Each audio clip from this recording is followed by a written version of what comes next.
ఒక చిన్న తాబేలు 2 కొంగలతో చక్కగా స్నేహం చేస్తూ ఉండేది.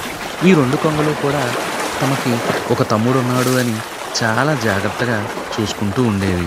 ఒకరోజు ఆ చెరువు ఎండిపోయింది.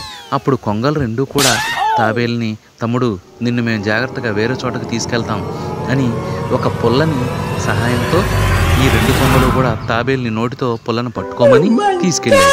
ఎగురుతూ ఎగురుతూ చాలా దూరం తీసుకెళ్ళాయి. అలా కొంత దూరం వెళ్ళేసరికి కింద ఏదో శబ్దం వినపడుతుంది. పిల్లలు పెద్దగా అరుస్తూ హాయిగా కేరింతలు కొడుతూ ఆడుకుంటూ ఉంటారు. చిన్న తాబేలు కదా, అది కూడా పిల్లలతో ఆడుకుందామని చెప్పి హాయ్ ఫ్రెండ్స్ నేను వస్తున్నా అరే అని అంది. ఇంతలోకి తాబేలు నోట్లో నుంచి పుల్ల జారింది.